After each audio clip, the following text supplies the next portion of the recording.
Olá, graça e paz, amigos, irmãos. No dia de hoje veio uma reflexão de um texto bíblico à minha mente, que está lá no livro de Mateus. No episódio em que Jesus ele entra no templo, né? Mateus diz que ele entra no templo, enquanto João disse que ele estava no pátio. Mas interessante é que quando ele entra no templo, a primeira coisa que ele faz é quebrar os locais de venda dentro do templo. Ele quebra as bancadas, né, onde os cambistas faziam suas vendas ali, onde vendiam pombos e outros animais. Ou seja, Jesus ele acaba com o comércio dentro das dependências da casa de Deus, pois ali seria chamada casa de oração. Fazendo uma análise de Jesus no seu tempo, onde ele andou na terra, se ele andasse hoje nos dias atuais, e eu creio que em breve ele virá, o que ele faria dentro da igreja que você congrega? Ele aprovaria o culto ali, a organização, a mensagem que ali é pregada, ou ele quebraria tudo e desceria o chicote nas pessoas envolvidas com esse tal tipo de comércio aí? Bom, infelizmente existem muitas instituições, empresas evangélicas, né, que funcionam em templos, que elas acabaram negociando, mercadejando o evangelho, vendendo produtos a uma fé que são fúteis, coisas transitórias, passageiras, e que nada tem a ver com a salvação, nada tem a ver com o reino de Deus, com a vida eterna, que foi aquilo que ele nos chamou para viver. Bom, também muitos desses templos, eles não estão preocupados com a eternidade, por isso não falam sobre os céus, não estão preocupados em ensinar os seus membros sobre a perdição eterna, então eles nem comentam, nem falam sobre o inferno, porque provavelmente eles mesmos temam só o nome inferno. Observe uma coisa, quando se cita a palavra desgraça, qual que é a reação das pessoas quando a ouvem? Tem gente que fica totalmente escandalizado, mas por inocência, né? Mas a palavra desgraça quer dizer que uma pessoa não está debaixo da graça, que não há graça nela.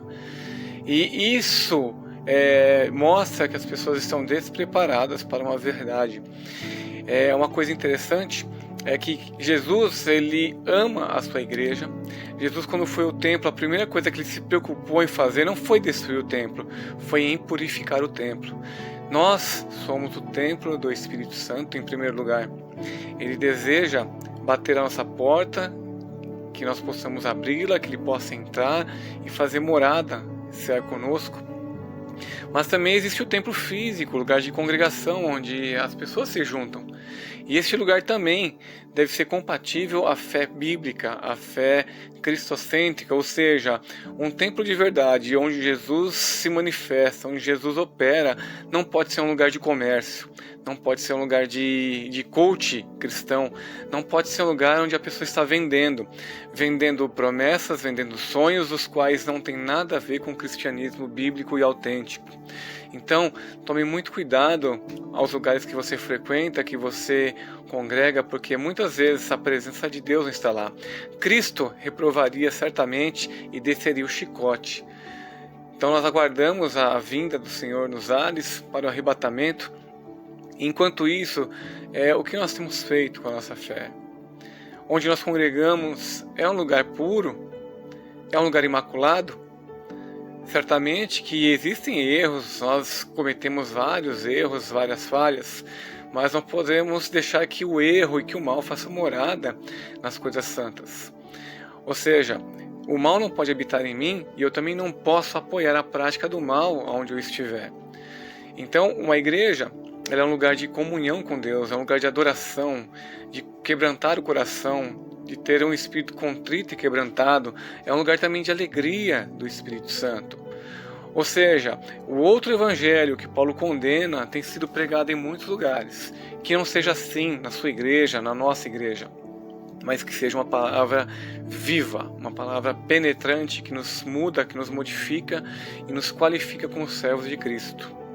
Outra coisa também muito importante é que eu não falo sobre a questão de venda. Quando vem um missionário, um irmão é convidado a pregar na igreja, e ele leva ali seus materiais, suas apostilas, seus DVDs, seus CDs.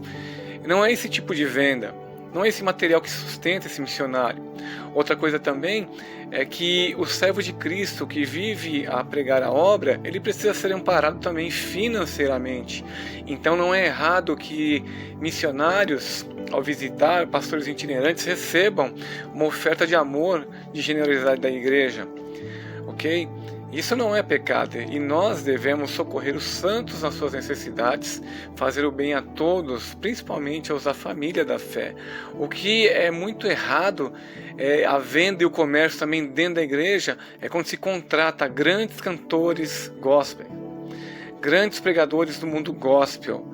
Na verdade, eu uso a palavra gospel aqui para dizer sobre o mundanismo de pessoas que têm corrompido a pregação do evangelho, pessoas que têm vendido um produto podre e ainda pegam a Bíblia para dizer que está escrito. Que a nossa igreja não seja assim. A igreja de Cristo, ela é pura, porque ele simboliza ali em Mateus a purificação do templo. Que essa purificação seja dentro de nós, nos nossos corações, nos nossos corpos, na nossa mente. Todo o nosso corpo, alma e mente seja assim guardado, mas também nos nossos lugares de culto. Que assim também aconteça, que haja essa purificação, que não seja vendidas promessas falsas de prosperidade, como tem entrado na prática de muitas igrejas por aí, falsas curas e tantas doutrinas erradas, disfarçadas de bênção e de teológicas, mas na verdade são falsidades, são enganos que pessoas com a mente corrompida têm assim feito. Um parêntese é que muitas pessoas também, aí se dizendo líderes evangélicos, eles têm obrigado as pessoas a fazerem votos de valores, dizendo que isso é uma prática de fé. Meu irmão, o voto, ele é pessoal, é se você quiser fazer, é se você e o Espírito Santo houver um mover para que você faça um voto.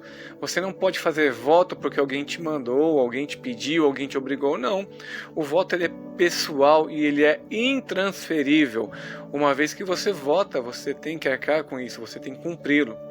Mas não é o que essas pessoas fazem. Elas obrigam pessoas a votar vendendo um produto da qual a pessoa ali está ansiosamente desejando receber. E esse não é o caminho. Então, ponha sua mente neste momento, Jesus entrando no templo, vendo o comércio, o que ocorreria com você? Deus abençoe.